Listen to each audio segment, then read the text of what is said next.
You are listening to the Addiction Files, where we discuss evidence-based treatment, clinical pearls, and resources while striving to destigmatize the treatment of addiction in our medical culture and save lives. We are the Addiction Doctors, Dr. Darlene Petersen and Paula Cook. Welcome to the Addiction Files. We are thrilled. We have Christine Minhee joining us. And this is an episode that we are really excited about. We are talking about the opioid settlement funds. And so I'm going to turn it over to Paula, who's going to introduce Christine to us, and then we'll get started. Great. So we have Christine Minhee with us. JD is the founder of opioidsettlementtracker.com. She tracks U.S. state and local governments' opioid settlements reached, opioid settlement decision-making processes, opioid settlement expenditure reports, and opioid settlement grant-making to communities. Christine launched her website in 2019 after graduating from the University of Washington School of Law, where she co-authored The Cure for America's Opioid Crisis, End the War on Drugs, which was published in Harvard Journal of Law and Public Policy. She is an Opioid Industry Documents Archive National Advisory Committee member, has held visiting scholar appointments at UW Law and Yale Law School, and has been featured by the Associated Press, CBS News, Fast Company, Freakonomics Radio, Last Week Tonight with John Oliver, which was very good, by the way, the New York Times, NPR, Reuters, and the Washington Post. She holds a BA in English from Stanford University and is a graduate of the Columbia University Graduate School of Journalism's Columbia Publishing course. Thank you for joining us, Christine. Thank you so much for having me. So first, Christine, I just want to know what got you interested in this opioid settlement money in the first place? So I have always been interested in drug law and drug policy, and I went to law school hoping to do something related. And frankly, I thought I would be involved in cannabis law, but at least in the state of Washington, what I've learned is that cannabis law is effectively small to medium-sized business law, because in legal states, it's about, regulatory compliance and the like. And I found more of the front-end advocacy a little bit more interesting. So a professor of mine asked me to write, co-author with him, an article about the opioid litigation, which had just been starting up at the time. And at the time being like 2018 was when this article began, I suppose. But he wanted to write about the role of pill mills and doctors, or so-called pill mills, and the role of doctors in fueling our overdose crisis. And my interest wasn't there. I said, hey, let me take a second look. And I read everything I could about not just the opioid litigation, but the history of public health litigation, which of course includes the big tobacco litigation, which we can also talk about. But after kind of just inhaling, what the world, it felt like, my ire kind of went towards the regulatory agencies, right? Like we have federal agencies tasked to literally protect the health and wellness of its people. And we have a lot of collusion, I suppose, or alleged collusion between folks who work in these federal agencies and the pharmaceutical companies themselves. Primarily around the issue of suspicious order flagging monitoring. But anyway, my interest turned to the regulatory agencies. And then I just kept my interest up. I just found the whole thing so fascinating, because you can't really think about the opioid litigation or the opioid settlements and how they should be spent in a vacuum. If you're thinking about it right, you have to think about it within the context of the war on drugs. You have to think about it within the context of our healthcare industry and it's like gargantuan, massive problems. I mean, like Warren Buffett refers to the American healthcare industry as a tapeworm, right? So I just found the opioid litigation, for me, the most fascinating entree into all of these big issue concerns I think I've always had in my life. And also it tied in my personal interest into addiction spending as well. I, like millions of Americans, have personal experience with loving someone experiencing addiction and addiction within my family. And what you learn from that process is that loving someone who is experiencing addiction is kind of a meditation in you not giving up hope, but also it's a meditation on intent, so to speak. Like if you want to, if you love someone who is addicted and you want them to live a healthier or what could ultimately just be a normative definition of a better life in your view, like what is the fine line between coercing them and pressuring them and helping and loving and supporting their agency, right?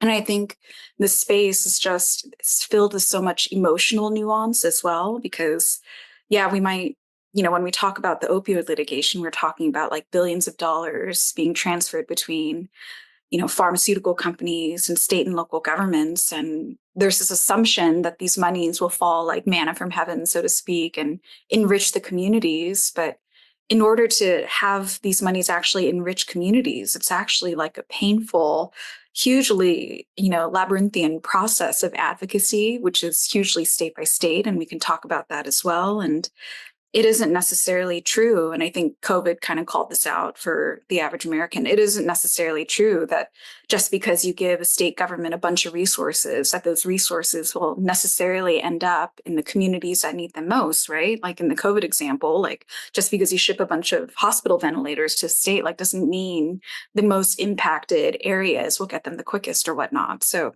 kind of, we know this in healthcare, right? That healthcare and equitable healthcare and effective healthcare is really about kind of last mile delivery, so to speak. And that whole process to get the monies to the folks who need it most and the communities that need it most, it requires a type of attention and love that I think is it's kind of like the meta experience of like what it means to love someone who's experiencing addiction. It's everything's a fractal, right? Like not to get too meta about everything, but it feels similar to me.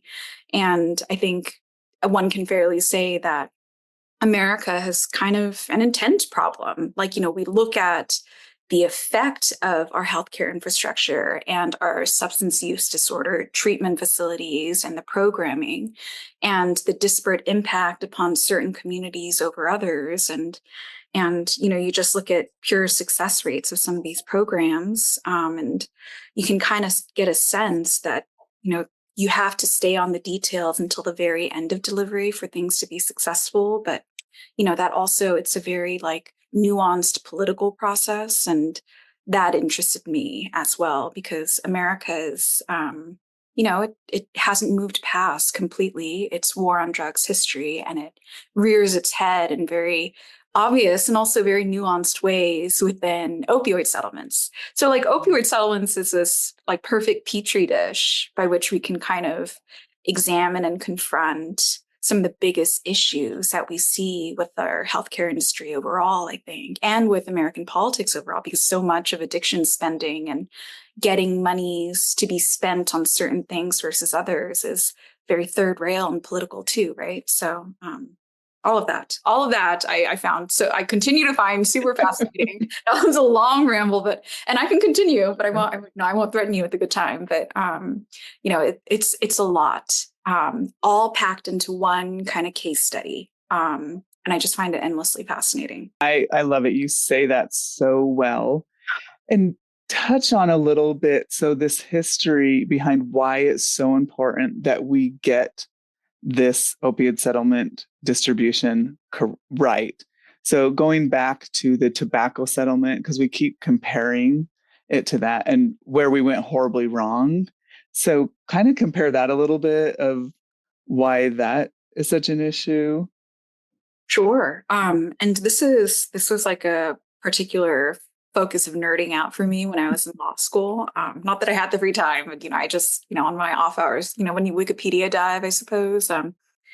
It started with Wikipedia diving, my interest in the big tobacco litigation, which, just to kind of give the short explainer of what it is, the big tobacco litigation occurred in the 90s between state attorneys general, so the the head attorneys for the states and the four biggest tobacco manufacturers at the time, which concluded Philip Morris et al., right? So Marlboro Man, et cetera.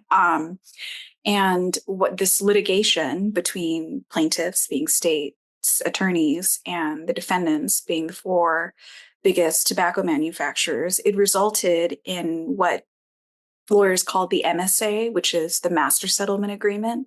And that was reached that was finalized depending on what you consider finalization in the legal sense, either in 1998 or 1999. And depending on the valuation you're using, it's either 246 or 248 kind of ish $1 billion settlement accord between 46 states attorneys generals and four of the biggest tobacco manufacturers. And it resulted in a lot of money, like $250 billion is a lot. And what ended up happening with this money is ultimately what makes big tobacco still on the top of public health researchers' minds today. It became a national embarrassment, frankly. It's somewhat of a well-documented point that these monies weren't spent on the reasons why the states ostensibly went to sue these companies in the first place, right? Because the states attorneys generals, when they were formulating their arguments and, coming up with the pleadings and the case as a whole against these manufacturers, it's, you've killed off so many of our people that you owe us money because we've been bleeding chips cleaning up the mess that you've created, is the kind of summary of the litigation from the id, so to speak, right? So the one could kind of safely assume, just, as a member of the general public, that these monies, if they're, pursued for this reason, that they should be spent in a way that's tethered to that reason, right?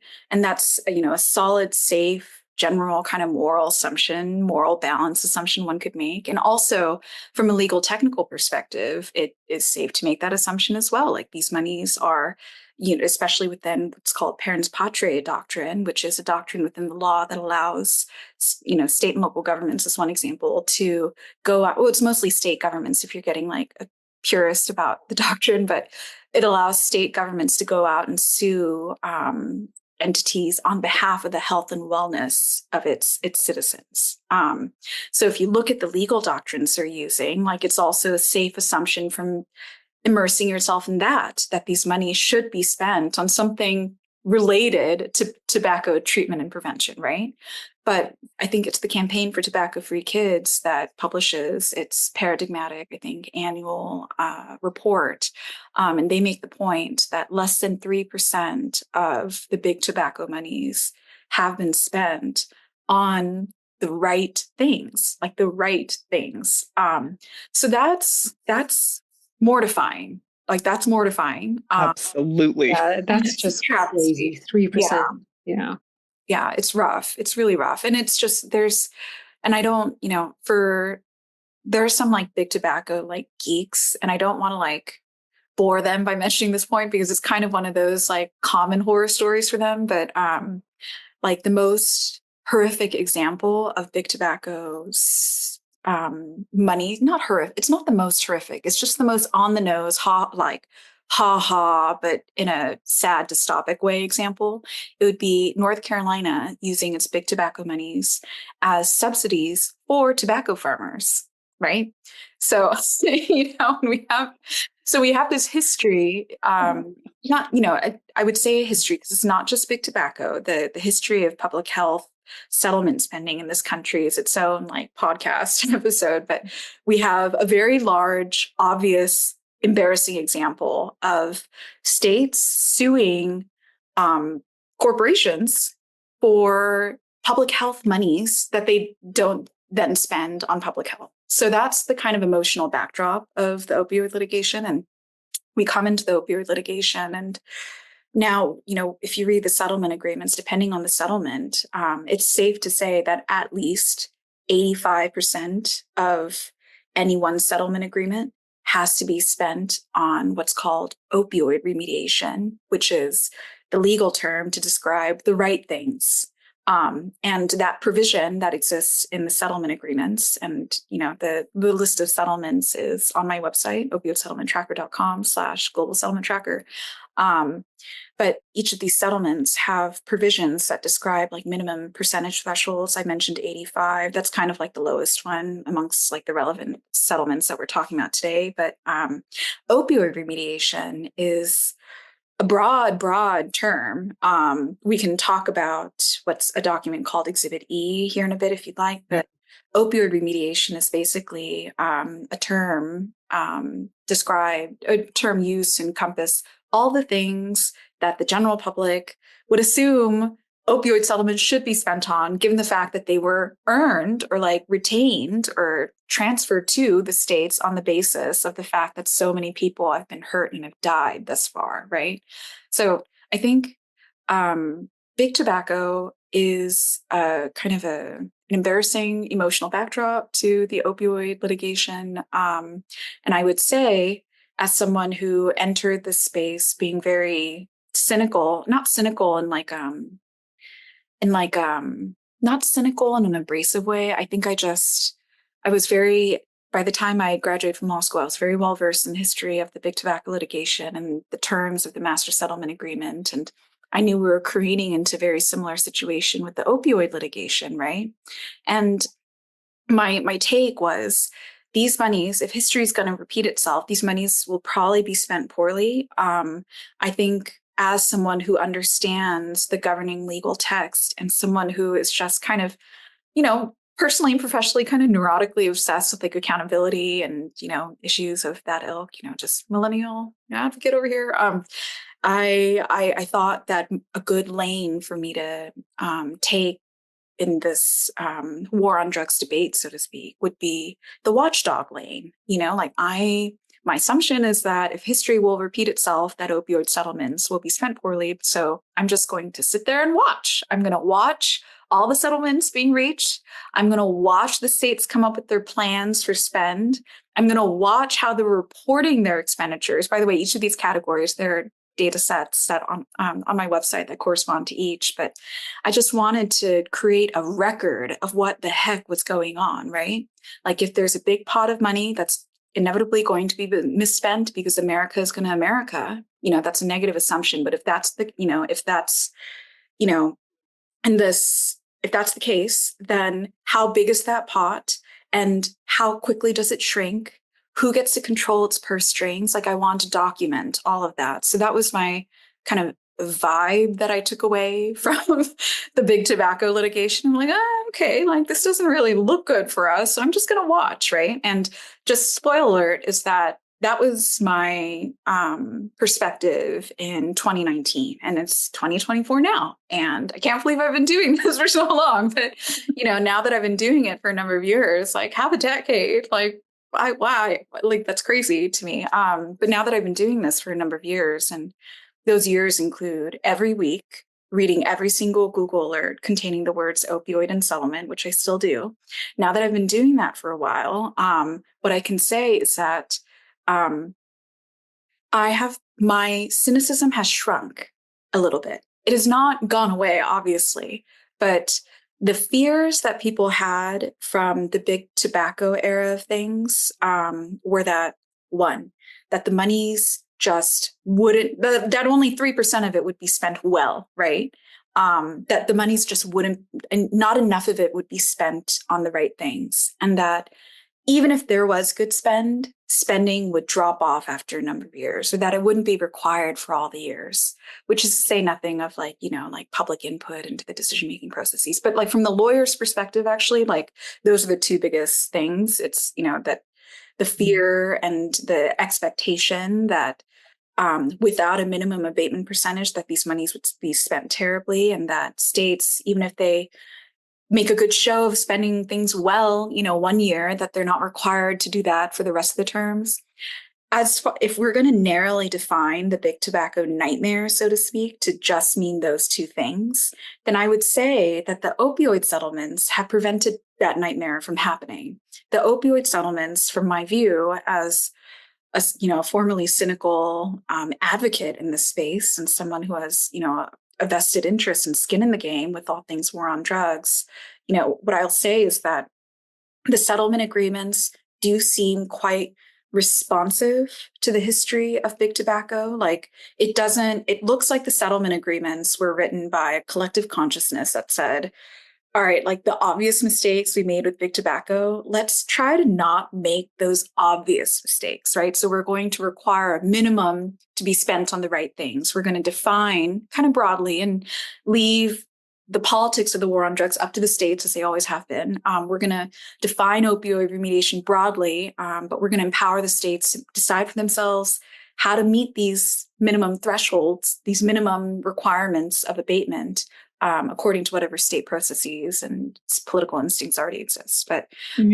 you like go into what they mean with these abatement funds? Because isn't that one of the key things that's different with the big tobacco settlement is the way the money is allocated to the states? Is that correct? I wouldn't say that it's necessarily. There are certainly huge variations in the distribution and allocation of funds between the big tobacco administration phase of things and now, and that's a fact. But what I would say is that the biggest difference is in the required nature of spend. So you were speaking about abatement funds, and I'll say this is kind of a cheat code, but abatement and opioid remediation are used interchangeably. Okay. Most contexts within opioid settlement discussions, at least. Abatement, this idea that, these settlement monies should be spent to abate or prevent or push back or generally build, like make sure it doesn't happen again. The idea that these settlement money should be spent to abate future opioid or future overdose crises, that's actually like specifically written into the settlement agreements. It's a term. There are specific terms that describe states' responsibilities to spend at least, we talked about the minimum percentages earlier, but states' responsibilities to spend 85% in most cases, 85% on opioid remediation, which is effectively abatement, right? Like opioid remediation abatement, and in the opioid settlement context, like the simplest way I could describe it is that regardless of where the money sits and who decides the spend, the settlement agreements are complied with if that minimum abatement thing is reached. Okay. So you can put it in the general fund and require the legislature via statute to spend it only on abatement. That's how you can kind of cabin it. And Okay. but that's one way that both the general fund and good abatement can exist in the same world. Great. Thank you for clarifying that. Christine, could you go back a few steps and there may be some listeners who don't understand how much money was allocated for opioid settlement monies and when this all occurred. I mean, I think most of our listeners are obviously familiar with the opioid epidemic and the various waves, but just a very brief history of how we got these monies in the first place and how long we were expected to get settlement funds allocated to each of the states. Sure. So the first few settlement agreements were reached and started being paid out 2021, 2022. And I'm mentioning both dates because when a settlement is reached and when the state, kind of gets its ducklings in order, the ducklings being the local governments to also sign on to the settlement agreements. And from when the states get the monies, that's kind of a timeline in its own process. But it's fair to say that states first started receiving their monies in earnest in 2022. The opioid litigation at large kind of got started, of course, a number of years prior. And when I launched my settlement tracking project by 2019, there was enough litigation at play for me to be able to launch a website and say, this is the stuff that's happening, right? So in 2019, the litigation was in earnest. And in 2022, the states started receiving their monies first, and the ones with infrastructure prepared to receive and spend these monies, however they're spending it. Some of the states started spending their monies in 2022, but 2023 was the first real full year of spend in the minds of both advocates and the decision makers. So that is kind of the timeline. And 2024, now that we're depending on when you're counting and which settlement. We're about 3 years into settlement spending. So we have right now where we're at is a kind of sweet spot where we have enough information from the states and we have a few years of spend under their belts to kind of get a sense of how they're planning to continue spending the monies over time.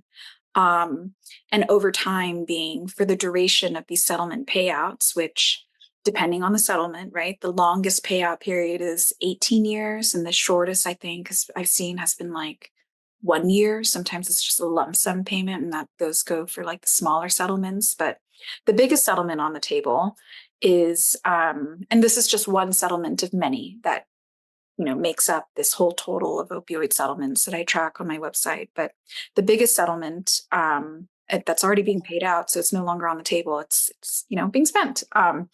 That's $21 billion, and that's with the opioid distributors and the big three opioid distributors. And that's an 18-year payout term. Whereas some of the smaller settlements that we've seen more recently, some with, the marketing consulting-esque companies, some of those settlements are smaller, so they can just be paid out in a lump sum in 1 year. But in general, when I look at states' planning materials and how they're kind of thinking about doling out the monies over time, their timelines end around like 2035. That would be the 18-year mark from what is 2035 minus 18. Like that's when they started receiving that biggest chunk of monies. Hopefully the math makes it such that it's 2022 when they started receiving it, because that would be correct. But yeah, we have about 18 years of spend. We're 3 years into it. We have enough to kind of judge where things are headed. And we also, this is where the sweet spot aspect comes into it. We are also in a position where we can change the course of spending for certain states and localities, depending on the way things are set up. So going back to how things are set up, can you go into what is Exhibit E? Sure. So Exhibit E is a 15-page document that's attached to all of the major settlement agreements. And it's a 15-page document that describes a list of opioid remediation uses. And the document is, the simplest way to describe it is that it's the way the settlement agreements elaborate on what opioid remediation is or could be. So Exhibit E is a document that contains approved uses of settlement monies, and it's divided into various different topical sections. I mean, the overall division of the document is core strategies and approved uses, but from the perspective of actual treatment and prevention, and folks who would be interested in the actual abatement aspect of things. I mean, the categories are numerous. They're support for criminal justice involved persons. There's a separate harm reduction section. They're like OUD treatment as broken out from prevention, broken out from education and research. And so if folks are interested in seeing what, these documents are written by human beings, right? So if I want to get really specific here, like if folks are interested in seeing what particular experts would define as opioid remediation circa, somewhere between 2016 and 2019, that would be a good document to look at. I'm going to tell you right off the bat that Exhibit E is described as non-exhaustive by the settlement agreements itself. And what that means is that it's just a vibe. Like states can, they're required to spend their monies on opioid remediation, right? A large percentage of their monies on opioid remediation. But that opioid remediation is a very broad definition in the settlement agreements, and it's anything kind of designed to treat or prevent or somewhat related to OUD and co-occurring SUD and mental health conditions. So it's opioid remediation is deliberately defined broadly within the settlement agreements.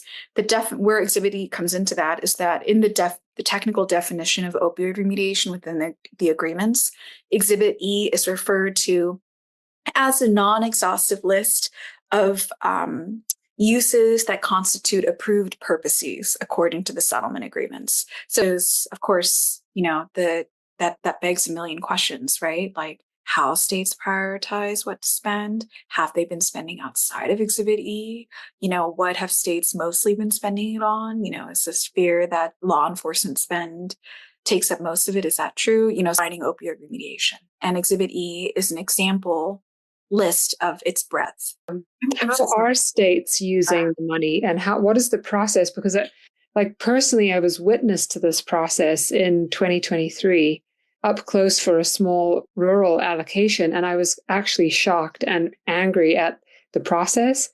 So I'm just wondering your Gestalt view of how it's going, especially I'm happy to see that you're less cynical. I came into this conversation like just mad. I'm just angry, but I'm glad. This is good. This is calming me down a bit. I'm interested to hear how you think things are going and why you think things are going well and how we could do better.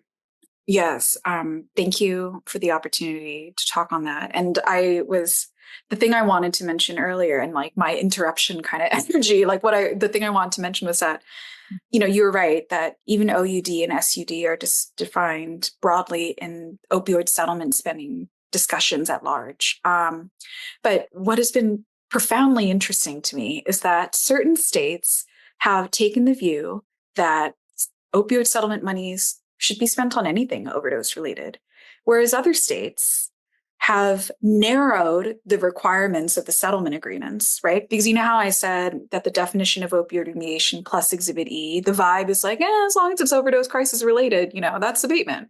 But states can, of course, be more restrictive than that, provided that, the money, that abatement threshold is still being met. They can be more restrictive. So I want to give very specific examples. In California, you see headlines, especially from San Francisco, about the city's opioid settlement distributions being spent on issues related to cocaine and meth, because it's not a newsflash, we're in a polysubstance crisis, right? Mm-hmm. Whereas in Idaho, the Attorney General's office has come out with an opinion that describes that opioid settlements can only be spent on OUD related things. And in fact, in order to spend,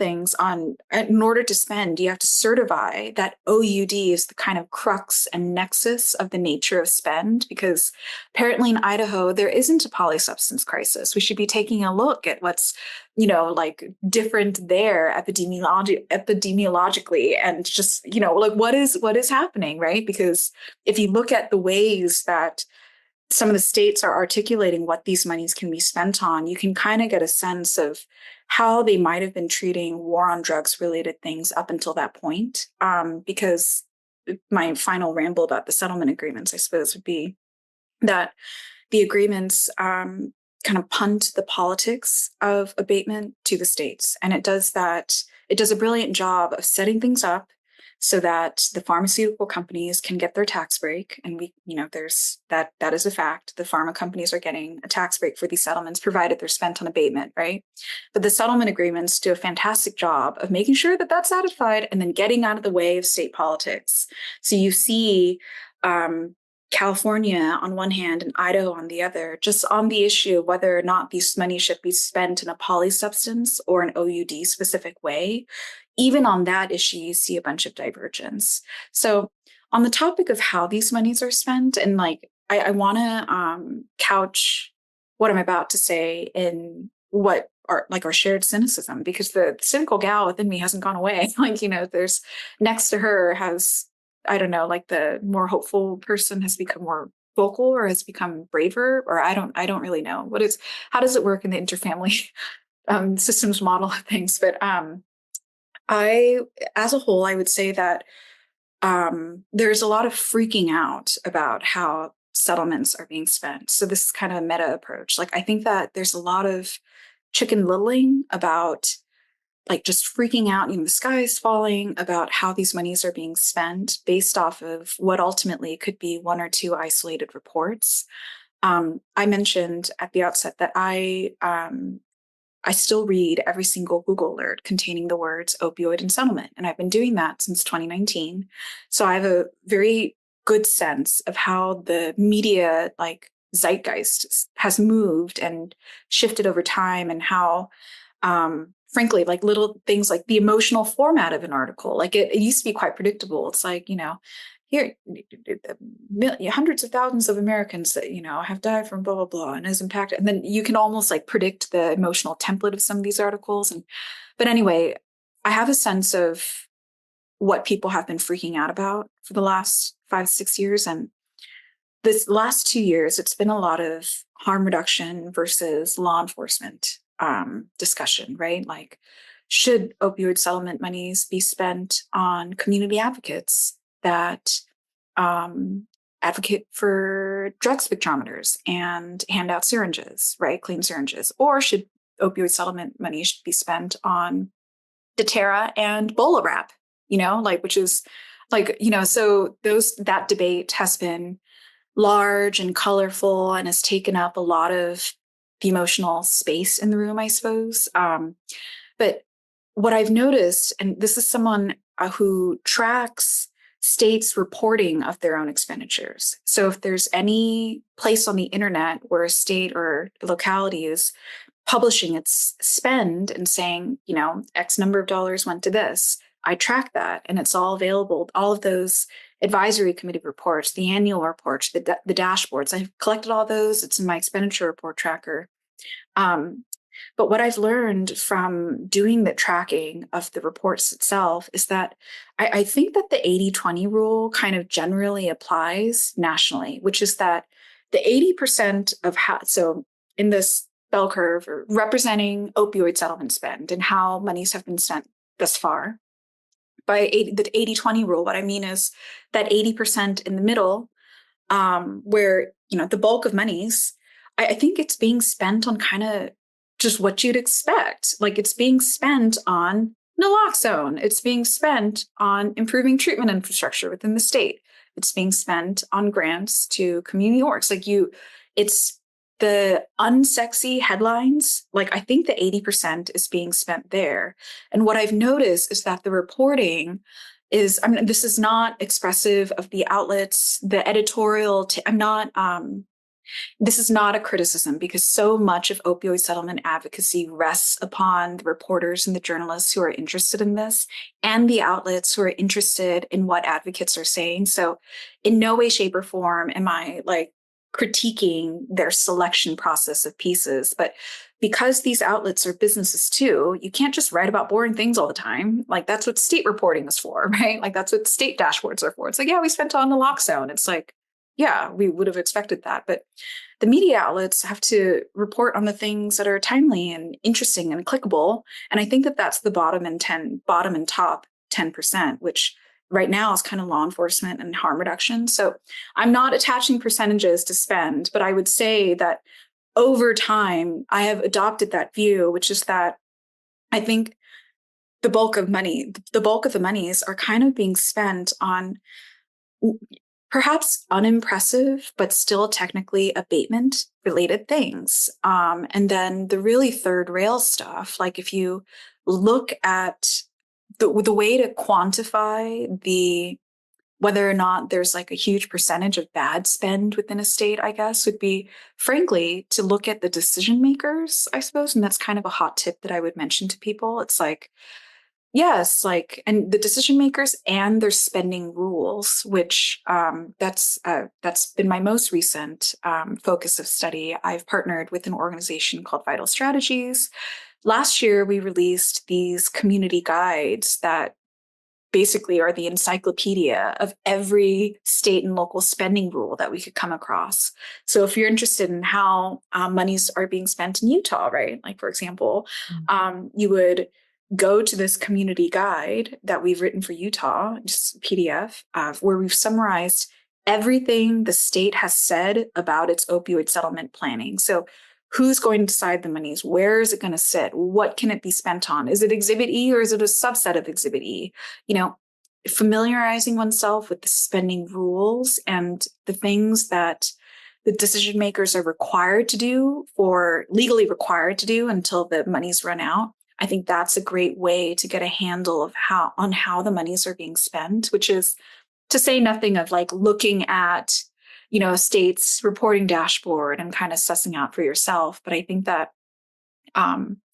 I wanted to kind of couch my answer in a way that talked to the cynicism. I think that's why it has shifted for me. It's not that bad spend isn't a problem. It's that for me, I see the distribution in my head is a little different. Like, I think that what I was told growing up when I was more of a frustrated person about the world, I suppose, and, what I would hear often is, most people are just good people trying to do a good job. And that kind of goes for government too. Yes, we might have, federal executive issues at the moment, but, generally folks, most people are just generally trying to do a good job. And I have found that maxim, however hackneyed or however trite, like I have found that's come more and more to my mind, both as I've liaised with the state and local decision makers themselves and as I've looked at their spend. I'm like, yeah, it's kind of, most people are just trying to do good. But there, of course, like the outliers, right? Like we can name West Virginia is giving a fair, both the the localities, local spend in West Virginia, a lot of the monies are going to law enforcement. That I see a lot of that reporting happening, both from media and like the local government, like agenda packets themselves. In Louisiana, a well-circulated point is that 20% of the monies are allocated to sheriffs, right? Like sheriffs, it's understatement of the year, but I don't think sheriffs are historically known for providing equity-based harm reduction services or things that are going to move the needle on population health, like as a matter of first priority, right? So, yeah, I think there are, of course, outliers to like my general sentiment that the monies are not being spent in a nightmare fashion all the time. But there's like a ballast and a kind of like inertia that I believe in now that like most of it is just kind of, it's legally required to spend on abatement. So we can kind of expect like most of it, we might not be happy with all of it, but that most of it's going to kind of just might be like, It's like one of that meme, it ain't work, but, or what is that? Do you know what meme I'm talking about? Where it's just like, it ain't honest work, but it's work, like one of the kinds of things. Anyway. Okay, I'll try to not do too many more cynical questions, but I just have one that when you're talking about the spending from state to state, and this kept coming up on some of the news feeds, how many is, I don't even know if you can even track this, but you hear about New York, for example, that some states actually would decrease the amount that they were already devoting in their normal funds to opioid use disorder because they were anticipating the release of these funds. Is this just blown out of proportion, or is this something that's really happening? No, it's not. It's not.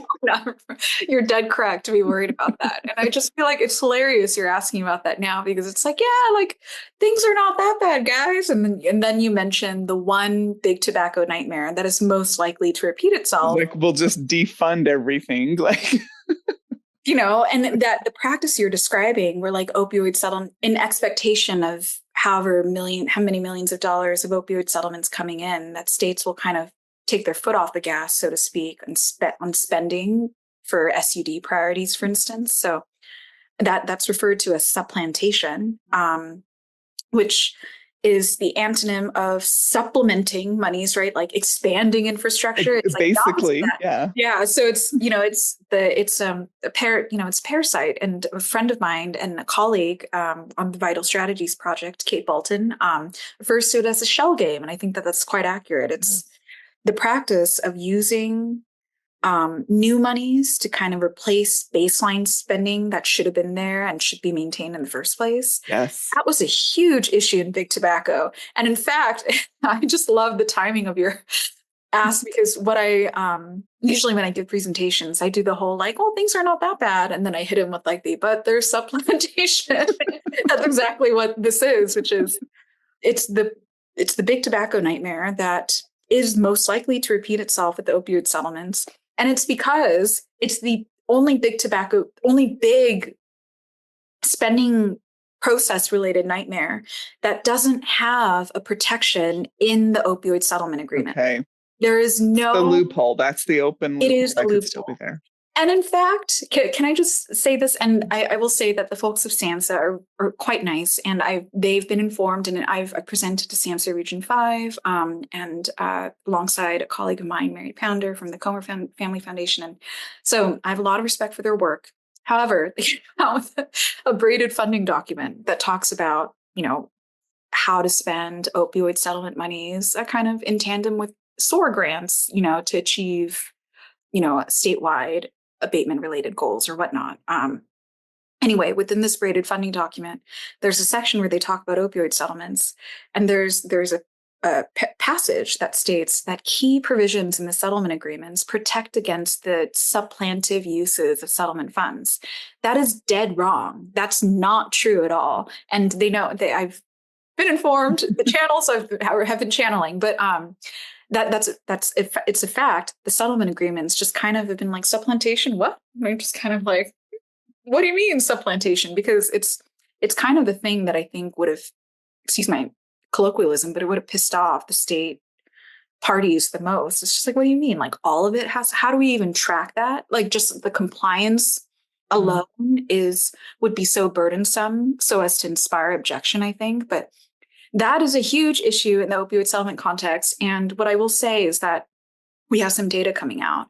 Vital Strategies and I are coming out with an update to the community guides, and it's hugely expanded. Like our last year's guides exist in PDF form, which is great. Like PDFs are accessible, that's fine. But we wanted to provide the world of detail we had for each state within their own individual web pages. So we have individual web pages for the states that describe all of their spending rules. And not only that, what is and is not required for community advocates as well. So it's not only what do the settlement decision makers, what do they have to spend it on and how and with whom, not just that, but community advocates, are there inroads for public input?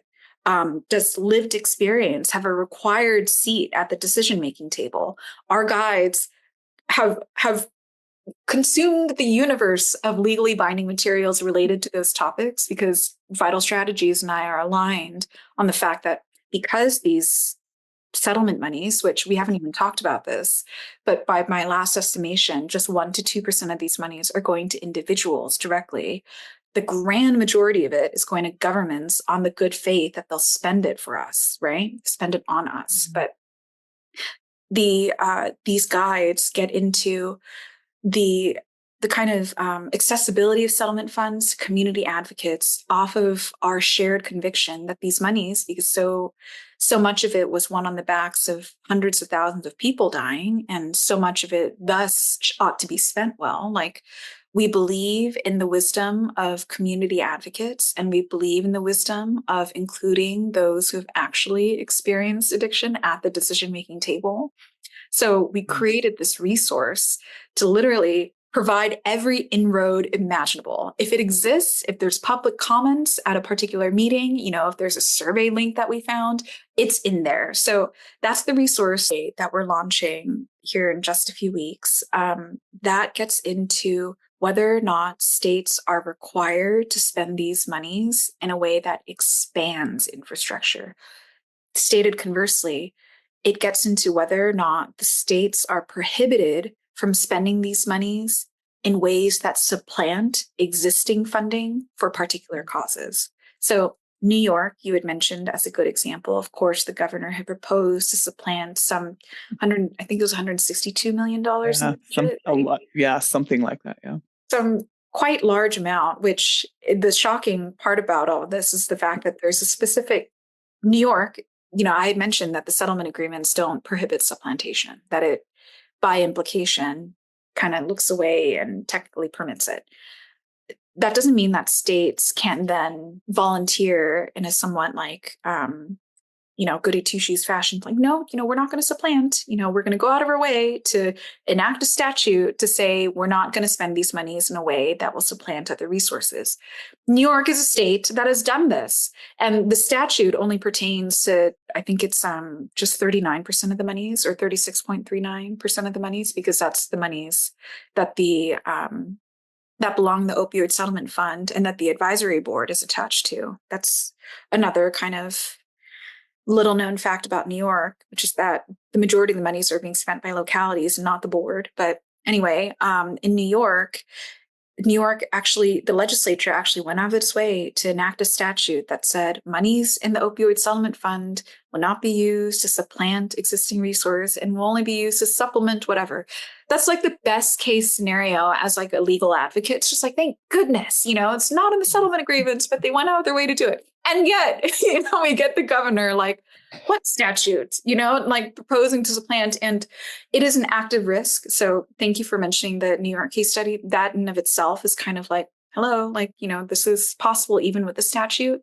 But what I can say is that Vital Strategies and I have gone through and have actually calculated what percent of funds allocated nationally is at risk for supplantation. And I can say that it's the majority. I'm not going to give a percentage until the resource is out. It'll be out, and hopefully it'll be a percentage that, not hopefully a percentage that will be as shocking, because we don't want to be shocked by this percentage, but inevitably I found it to be a shocking percentage.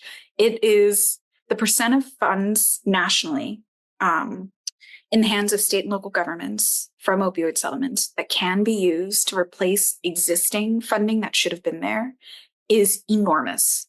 It's billions of dollars. So that is a huge problem. But this is what we need to know, because this is a big area of advocacy that each of us need to do at our state and local levels to try to protect these funds. That's why we need to know this information. That's great. I think it's been a fascinating conversation. And it just, from a practical level, what can organization or small grassroots organizations do to get some of these funds? Because much like grant writing, once you get grants, you're more likely to get grants, and you have to have grant writers, and you have to have the resources to and the know-how to get these kinds of funds.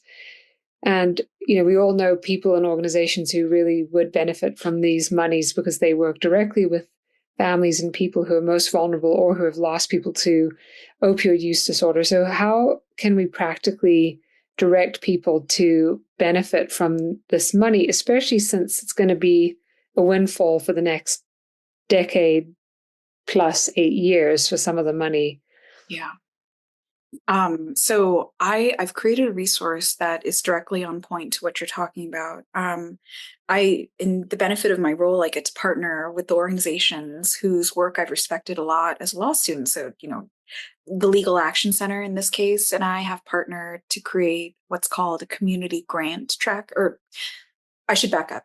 On opioidsettlementtracker.com, there is a tab, Community Grant Tracker. If you go there, you'll find what I'm talking about now, which is a product that I created with the Legal Action Center that tallies all of the it collects all of the opioid settlement funded grant portals and RFPs and requests for applications and all of the grant-related opportunities that are funded by opioid settlements that I've come across my weekly tracking. It's all on this page. This page, the Community Grant Tracker page, so it's opioidsettlementtracker.com/community grant tracker. It has a number of things on it, but I would say that there are two main features of that resource, I suppose. One would be the actual map I created, the map and spreadsheet I created with the Legal Action Center, which tracks opioid settlement funded grant opportunities, not just for the states. The map just does the states, but if you get into the spreadsheet that immediately follows, I track opioid settlement funded grant opportunities for localities as well. The map and spreadsheet, though, I kind of treat as a collection of everything that I've seen. I'm just going to throw it in there. And it doesn't speak to whether or not there are particular application deadlines coming up, or whether or not those opportunities are live right now, or if they're just examples of the ways that localities or states have doled out money in the past. The other feature of my Community Grant Tracker page is what's called the Notable Live Opportunities section. There is where I more or less dump all of the opioid settlement RFPs and RFAs that I come across in my my Google Alerts tracking, which is broad because it's just the word opioid and settlement as keywords, right? So I kind of catch it all. Just not a Pokemon reference, but all the live opportunities I put within that section attached to deadlines. But I want to talk. So that's kind of my technical response that I'd like to Thank say you. to your question. But if I can address the more heart element, which is the fact that, there are organizations out there that are well financed and have a grants writer and grants coordinator on staff, and they have a history with the state, and perhaps they are already a procurement vendor, and perhaps so there are the entities on that end of the spectrum. And then there are the entities that I created this resource for, which are the community organizations who, the person who might be organizing food drives might be the one completing the grant application, right? Like the organizations that might shut down if they don't get 15K in Q3 or whatever. Those are the organizations that this resource is for. I'd like to be very explicit. Like the Legal Action Center and I launched this resource on Juneteenth for a very obvious, purpose, with the fullness of our selection of that date. My whole vibe as a whole with my work and my kind of MO with law school is to Robin Hood what I've learned for my people, right? I do not want these opportunities to be gated or veiled by, newsletter subscriptions from for-profit organizations, or, I don't want them only to be circulated to advisory committee email lists, which you might not even know about, unless you're already privileged enough to know that there is an advisory committee involved. And, so it goes on. And access is like one of those, you're doing it right if you're always worrying about it. And you're ensuring, I think the way to fight for access to resources, which is to say nothing of the right access to health and the right to health, which of course is encoded in various like UN principles, global health, fine, in America, a little touch and go, but access is a huge component of this. When I launched this project with the Legal Action Center, I was very clear about the fact that this is not the one. Folks with grant writers on staff, forgive me for the reference, need not apply. This resource is explicitly for the community orgs that need it. I do genuinely believe that opioid settlements, it's a once in a lifetime historic transfer of a huge amount of funds from what is ultimately corporations to governments to try to potentially abate and reduce overdose deaths going into the future.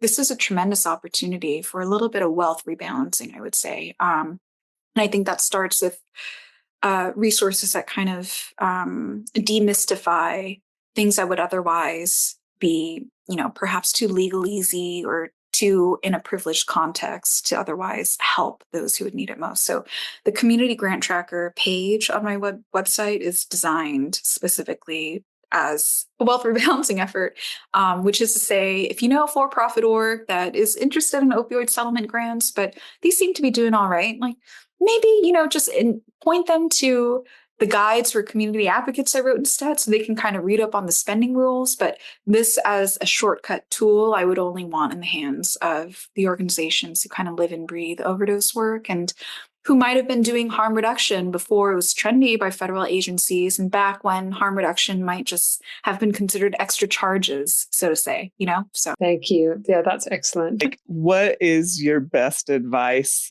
do you feel, for just like us as physicians and other advocates out there in the community, for petitioning for change if you feel like the funds in your state have been misappropriated? I think the best way to petition for change, I think that requires a predicate step of knowing exactly what a state is or is not required to do with this opioid settlement spend and where the money sits, right? Because sometimes what breaks my heart is when I notice organizations out there who are saying all the right things and what they're calling for and where they want the monies to go, like that would be efficacious from my non-practitioner's view or whatever, right? Like sometimes I see organizations who are saying all the right things, but they're barking up the wrong tree, right? Like they're complaining about what the legislature has spent the monies on to the advisory board, which might oversee a different share of monies and might not have any say, or legal power to shape how the legislature might be spending the monies, which in other states, the advisory board might have some say or whatever. But anyway, it's a state by state question where the monies sit and where the kind of the balance of power is within the state, right? And I think that any interest in enforcing good spend requires a firm grasp of the intrastate shares within a state, right? Here in Washington, we're splitting the monies 50-50. 50% of the monies are spent by the legislature.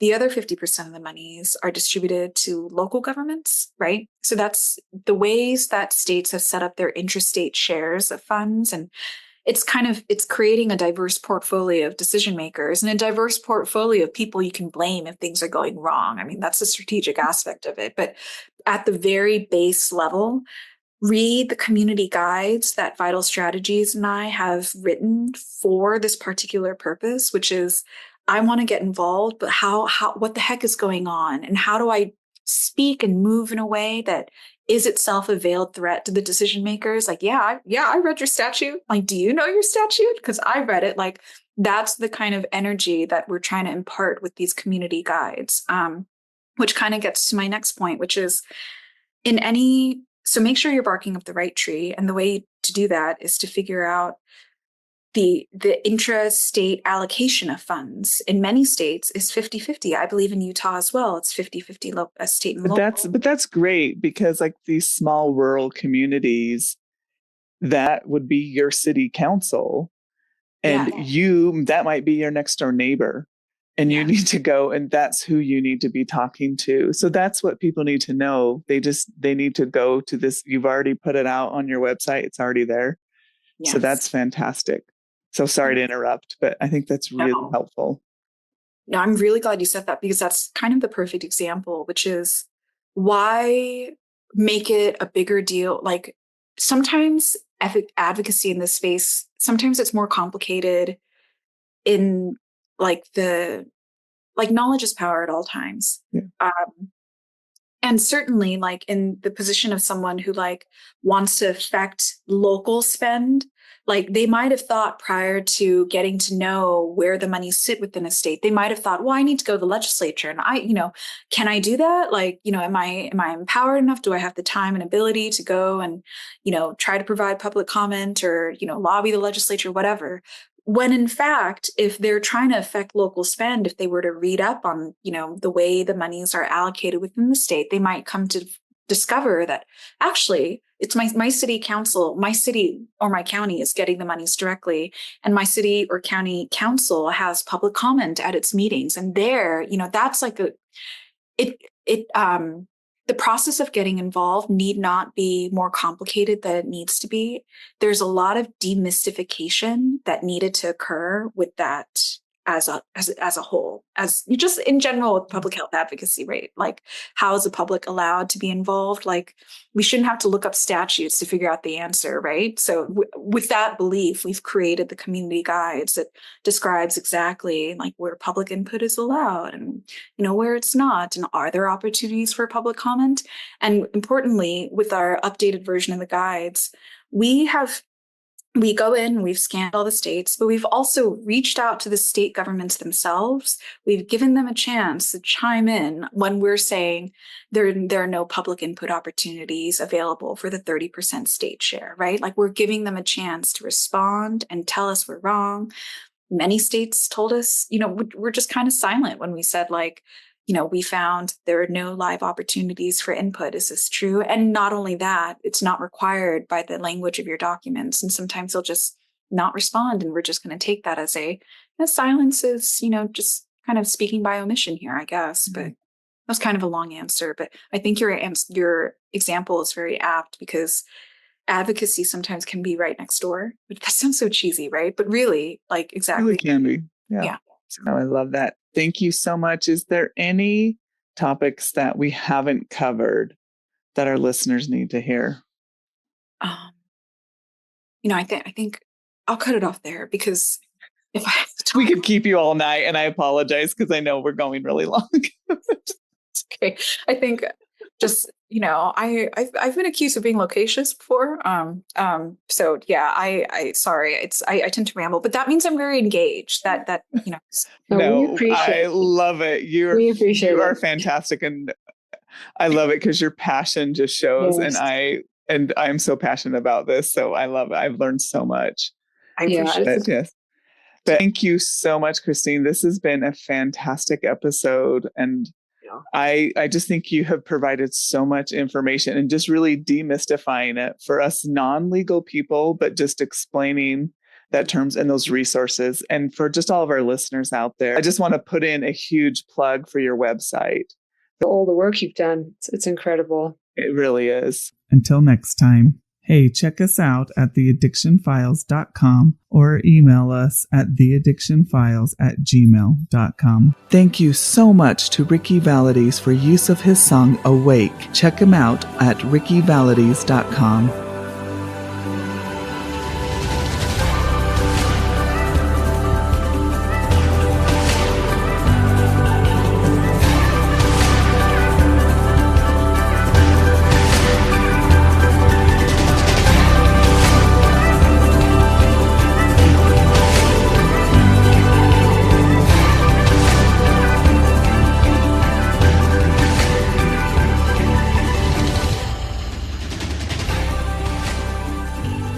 Podcasts are for entertainment and education purposes only. Hosts and guests are not responsible for any harm caused by information obtained from this source. As each person is unique, you're advised to seek the advice of your own healthcare professional to treat any medical conditions you may be having. Opinions expressed on this show are those of the Addiction Files and not of our respective employers.